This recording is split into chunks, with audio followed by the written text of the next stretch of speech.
अस्सलाम वालेकुम everyone.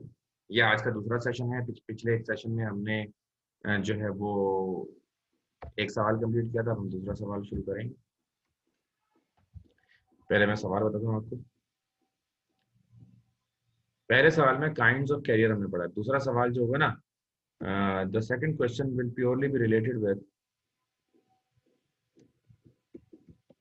Common carrier. अब हम डिटेल में पढ़ेंगे सिर्फ कॉमन कैरियर को। ठीक है जी। सवाल आप लोग लिख लीजिएगा, मैं भी लिख रहा हूँ।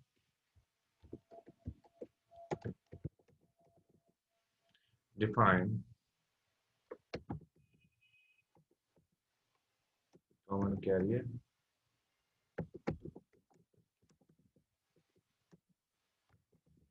and explain its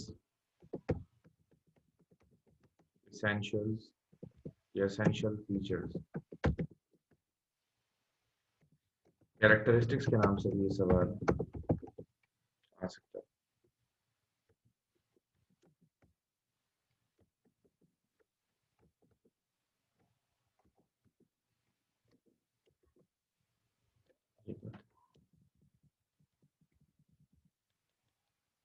कैरेक्टरिस्टिक्स, ठीक है जी। इन नामों से सवाल आ सकता है। सबसे पहली हेडिंग वही होगी कॉमन कैरियर वाली। तो देखें, ये एक बार आप याद करेंगे और ये दो सवालों में आपके काम आएगी। एक सवाल हमने पढ़ लिया, एक सवाल हम और पढ़ेंगे। दो सवाल मैं आपको आज करा रहा हूँ। इन दोनों की रिकॉर्डिंग आपको लिंक से मिल जाएगी। कराची एजुकेशन फोरम के नाम से एक मेरा वो है, यूट्यूब चैनल है। उस पर ये वीडियोस पड़ी हुई होंगी।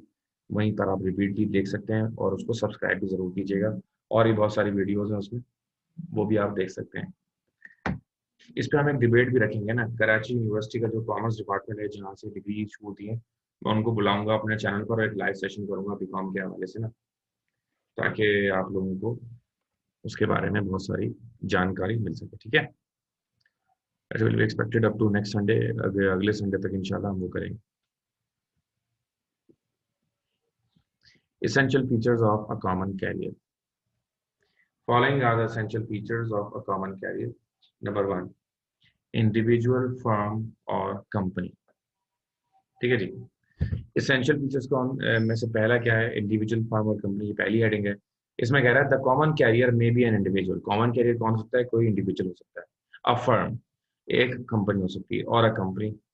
ठीक है जी। The government, the government department who engage in business or transporting goods for hire like railway, post office are not considered as common carrier। सरकारी इदारे जो उसमें काम कर रहे हैं वो अमूमन कंसिडर नहीं किए जाते। ठीक है जी। पहली हेडिंग थी, ये तो इंडिविजुअल होगा या फर्म होगी या कंपनी होगी। इंडिविजुअल, फर्म, कंपनी सरकारी इदारे नहीं होंगे। ठीक है, ये एक बात होगी। दूसरी बात, carrier of goods. The carrier who engage in carrying goods are common carrier। The carriers engage in passengers, animals, birds are not common carrier। देखें, कॉमन कैरियर जिसे कहते हैं जो सामान ले जा रहा हो, गुड्स ले जा रहा है। लेकिन अगर कोई जानवर लेके जा रहा है या परिंदे लेके जा रहा है या इंसान लेकर जा रहा है, यानी कि लिविंग थिंग जो लेकर जा रहा है, उसको कॉमन कैरियर कंसीडर नहीं किया जाता। ये यहाँ पर बताया गया। ठीक है। The trucks and loaders involve in carrying goods are example of common carrier. और ट्रक्स जो होते हैं, जो लोडर्स होते हैं, जो सामान को एक जगह से दूसरी जगह ले जाने में इन्वॉल्व होते हैं, उनको कॉमन करियर कहा जाता है। ठीक है जी। ट्रक्स एंड लोडर्स, ये वही जो गुलशन चौरंगी पे खड़े हुए मिलेंगे आपको, वाटरवाम चौरंगी पर, यूपी मोड़, पावर हाउस चौरंगी पर, मुख्तलिफ मकामात पर आपको ये लोग मिल जाएंगे। ठीक है। तो दो बातें हो गई कि भाई इंडिविजुअल हो सकता है, फर्म, कंपनी हो सकती है, सरकारी इदारे नहीं हो सकते। दूसरी बात, जानवर, परिंदे वगैरह कोई लेके जा रहा है वो कॉमन करियर नहीं कहलाएगा। कॉमन करियर कहलाने के लिए ये जरूरी है कि आप गुड्स लेकर ट्रैवल करें हो। नंबर थ्री, बहुत इंपॉर्टेंट बात है नंबर थ्री भी, कि रेगुलर बिजनेस का होना जरूरी है। द कॉमन कैरियर ही में carry goods as a business for money. भाई वो एक रेगुलर बिजनेस होगा, इसी से उसका घर चल रहा होगा, इसी से वो अपने बच्चे पाल रहा होगा। यानी it is a business and he is going to take this business for money. ये वो कारोबार कर रहा है और ये कारोबार करने की उसकी वजह क्या है कि वो इस कारोबार से अपना वो मतलब पैसा कमाना चाहता है। ठीक है जी। वो ये कारोबार क्यों कर रहा है? ताकि वो क्या कमा सके, अर्निंग कर सके और पैसे कमा सके। ठीक है ना। सो career carry carry so career must carry his goods as his regular business. Number 4, carries goods of all persons. Carries goods of all persons. A common carrier accept the goods of any person without discrimination, but it is necessary that carrier is not already full and reward must be reasonable. So common carrier cannot refuse to deliver the goods without genuine reason. तो regular business सुन लिया, 12 महीने यही कारोबार होगा, इसी से उसका घर चल रहा होगा। नंबर 4 में क्या कह रहा है कि कॉमन करियर के लिए ये भी जरूरी है कि वो बगैर किसी डिस्क्रिपेंसी के बगैर किसी डिस्क्रिपेंसी के अपनी खिदमात दे रहा हो। उसकी खिदमात देने में किसी किस्म का फर्क नहीं होना चाहिए। वो अपनी खिदमात दे रहा होगा और किसी किस्म का फर्क उसकी खिदमात में नहीं होना चाहिए। ठीक है जी।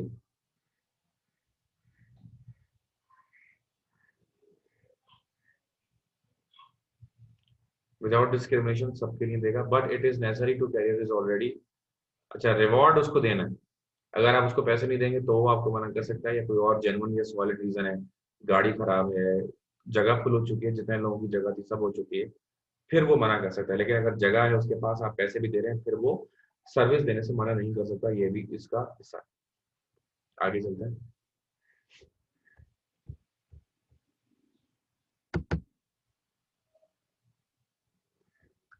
Number 5, contract of carriage. The common career refers to the carriage of goods by land and inland waterways. It does not apply to carriage by sea or air. ठीक है जी। यानी ये जो कैरियर होता है ये किस पर अप्लाई होता है? The common carrier refers to the carrier of goods by land and inland waterways. जमीन से होता है और इनलैंड होता है। It does not apply carriage by sea और एयर। अब कॉमन कैरियर जो है इसमें बता रहे हैं कि ये समंदर या हवा के ऊपर नहीं होता बल्कि सिर्फ इनलैंड होता है।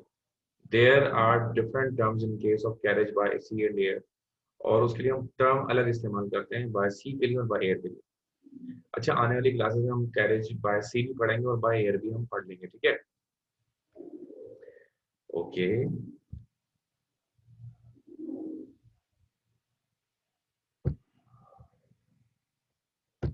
आगे चलते हैं। Not government. The government department like railway and post office are not considered as common carrier, though they carry goods under some reward. भाई, गवर्नमेंट नहीं होता, यही वजह है कि ये दो जो होते हैं ना, जो सरकारी तौर पर ये काम कर रहे होते हैं, लेकिन इसको कॉमन करियर कंसीडर नहीं किया जाता। रेलवे और पोस्ट ऑफिस दोनों सामान एक जगह से दूसरी जगह लेकर जा रहे होते हैं, लेकिन हम इन्हें कॉमन कैरियर कंसीडर नहीं करते। ठीक है,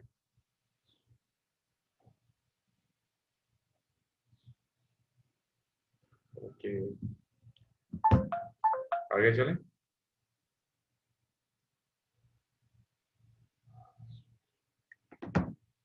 एक्सेप्शन ऑफ कॉमन करियर और when common carrier can refuse. अब यहाँ पर इसी सवाल का पार्ट ये आ रहा है कि वो हमने कहा भाई एक कोई डिफरेंट सिचुएशन होगी उसमें कॉमन कैरियर सामान लेने से रिफ्यूज कर सकता है। तो इस सवाल में हम ये पढ़ेंगे कि वो कौन से हालात होते हैं, वो कौन सी सिचुएशन होती है जिसमें कॉमन कैरियर सामान लेने से मना भी कर सकता है। ठीक है, नंबर 1, पॉइंट वाइज पढ़ते हैं इसको। नंबर 1 कि if he has insufficient or no room in his vehicle to carry goods। ठीक है जी। कि भाई वो मना कर सकता है कि अगर उसकी गाड़ी में जगह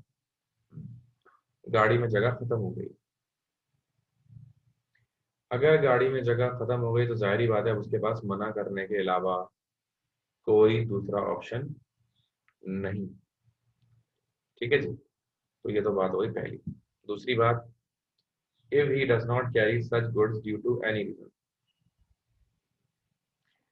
दूसरी बात यह है कि वो ऐसा सामान है जो खराब हो जाएगा अगर रखा जाएगा, केमिकल वाला सामान है, जहर आलूद सामान है, उसके साथ अगर आप खाने पीने की चीजें रखेंगे तो वो खराब हो जाएंगी। ठीक है जी। तो इसमें क्या है कि इस इन दिस सिचुएशन आप मना कर सकते हैं, नहीं यार मैं केमिकल लेके जा रहा हूँ तो मैं खाने पीने की कोई चीज नहीं ले जा सकता। ठीक है ना, तो ये आप मना कर सकते हैं। अच्छा, इस तरह आपके पास जो गाड़ी है वो 200 किलो ज्यादा से ज्यादा वजन संभाल सकती है, लेकिन आपको जो सामान लाकर देगा ले जाने के लिए वो ऐसा सामान है जो 200 किलो से ज्यादा है। तो in this situation you can also refuse. इन हालात में भी आप क्या कर सकते हैं, आप रिफ्यूज कर सकते हैं। ठीक है। Number 3, if goods offers to carries are on the way to his customary route। ठीक है जी। भाई अगर सामान ऐसे रास्ते पर आ रहा है जिस रास्ते पर वो जाता नहीं, क्योंकि अमूमन ये होता है कि कॉमन करियर का जो रूट होता है ना, रूट वो डिफाइन हुआ होता है। अगर कॉमन करियर का रूट डिफाइन है तो, और आप जिस रूट पर जाने का कह रहे हैं उस रूट पर वो नहीं जाता है, तो वो आपके सामान को रखने से रिफ्यूज कर सकता है। मिसाल के तौर पर कुछ बसेस चलती हैं W11, W1 और W10, W9, इस तरह की गाड़ी होती है ना, J1 और G25, G27 वगैरह ना, 4J4K वगैरह। अब इन गाड़ियों का एक मखसूस रूट होता है। अब उस गाड़ी जो कि सदर की तरफ जा रही है, अब उसमें गाड़ी में बैठकर अगर बोलेंगे मुझे कोरंगी ले जाओ, वो बाकायदा कंडक्टर पढ़े लिखे होते हैं, दो थप्पड़ मार के आपको उतार देगा नीचे कि नहीं हम जाते ही नहीं, तो फिर आप कैसे बोल रहे हैं वहां जाने के लिए। इसी तरह जिस तरह बसेस पब्लिक ट्रांसपोर्ट के जो रूट फिक्स होते हैं वो उसी रूट पर ये चलती हैं, इसी तरह जो कॉमन करियर होता है इसके भी रूट फिक्स होते हैं, इसके अलावा वो किसी और रूट पर नहीं जाते। आई होप बात आपके समझ में आ गई होगी। अच्छा, if the goods are full of damages और रिस्क। अगर गुड्स ऐसा है जिसमें खतरा है, उस सामान को आप नहीं लेके जाएंगे, जैसे आग लगने वाला, पेट्रोल, इस तरह की कोई भी चीज कि जिसके तमाम सेफ्टी मेजर्स आपकी गाड़ी में नहीं, तो इन सच अ केस आप सामान लेकर एक जगह से दूसरी जगह जा सकते, मना कर सकते हैं आप इसको। If this these if there is no reasonable reward to carry goods due to long distance. लंबा रास्ता लेकिन आपको पैसे उतने नहीं मिल रहे जितने पैसे उसको देने चाहिए, अगर वो आपको उतने पैसे नहीं दे रहा है देन आप मना कर सकते हैं। ठीक है जी।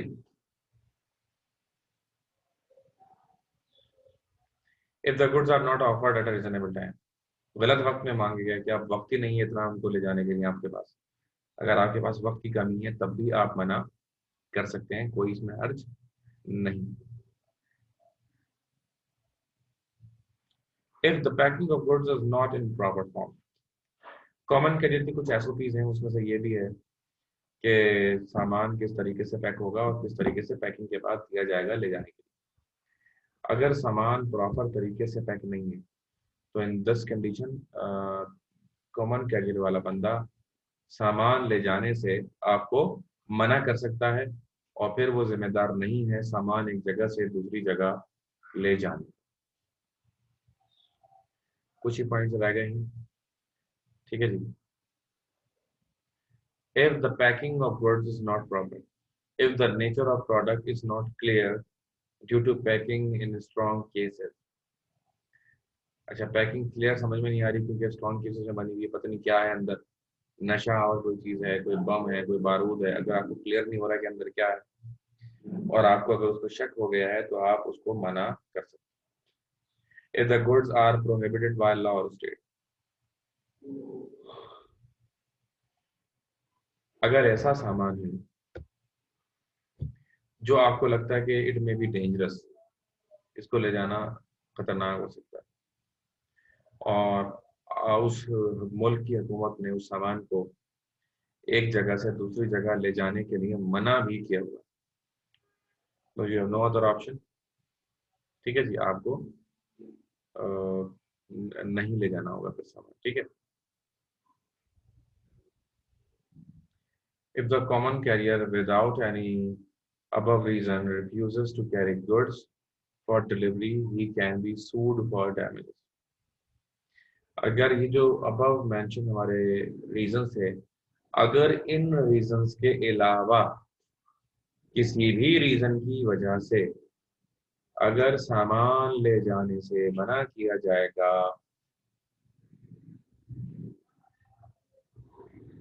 अगर सामान ले जाने से मना किया जाएगा तो कॉमन करियर पर अदालत में मुकदमा दर्ज कराया जा सकता है, इसको जेल की सलाखों के पीछे भेजा जा सकता है। ठीक है जी।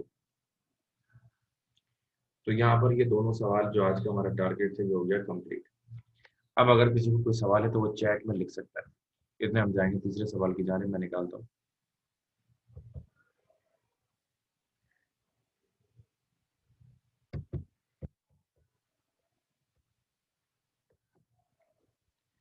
आप देखें, आप लोगों ने याद भी करना होगा ना। अच्छा, इसमें इसकी इसकी मार्किंग भी जरा बता दूं थोड़ा सा।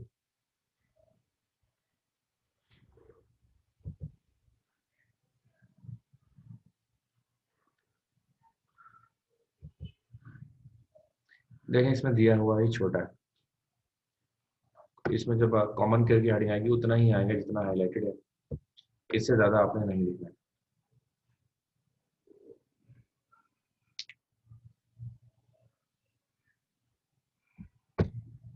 ओके।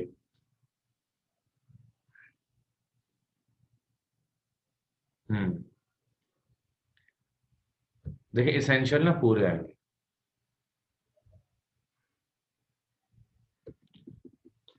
कैशान भाई, मैंने सवाल सुन लिया आपका कि सामान अगर इलीगल हो ड्राइवर का, ये जरा वो कर लेना, स्क्रीनशॉट ले लीजिए। सामान ये जो है ना इसेंशियल पूरे आएंगे, हाईलाइट नहीं करा मैं, 12 पूरे आएंगे, मैं पहले बता रहा हूँ। भाई अगर सामान इलीगल है और ड्राइवर को पता नहीं और वो सामान ले जाता है, तो उसकी जिम्मेदारी है, उसने सामान चेक क्यों नहीं किया, क्योंकि कॉमन करियर के लॉ में ये चीज हिस्सा है कि आपको सामान की इन्फॉर्मेशन होनी चाहिए। तो ड्राइवर को पकड़ लिया जाएगा अगर सामान इलीगल हुआ। ठीक है।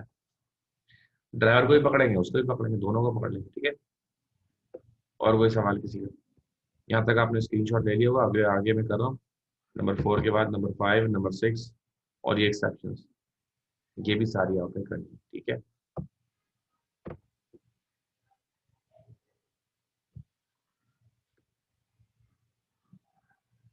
पहला क्वेश्चन भी दिखा देता हूँ। जी जी, एक्सेप्शन सारे करने देगा। पहले एक्सेप्शन देखने फिर ऊपर की तरफ जाते हैं। एक्सेप्शन का भी स्क्रीनशॉट ले लें।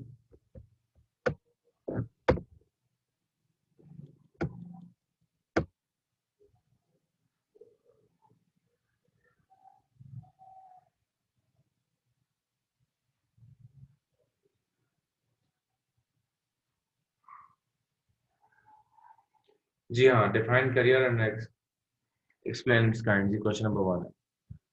आइए आपको पहला सवाल भी दिखा दें। स्क्रीनशॉट ले लीजिए ना आपने।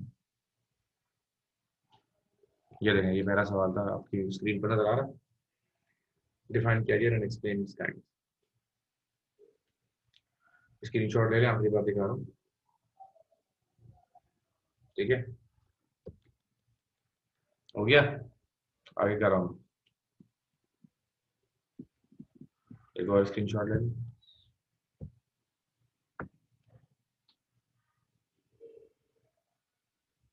वो प्राइवेट कैरियर हो सकती है बेटा।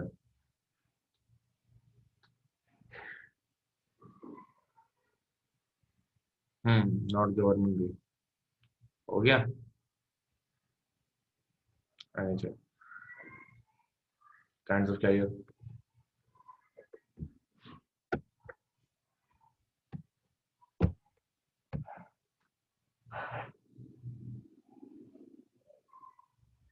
जी, इसेंशियल्स के साथ एक्सेप्शंस भी करनी है बेटा। बढ़िया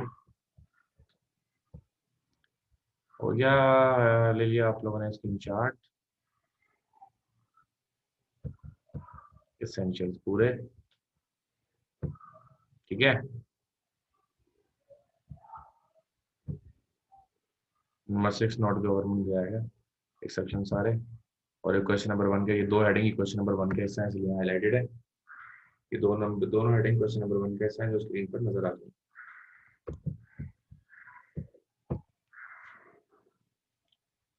ओके, चलिए अपना बहुत ख्याल रखिएगा। इसी के साथ आपकी जहमत तमाम करते हुए अल्लाह हाफ़िज़।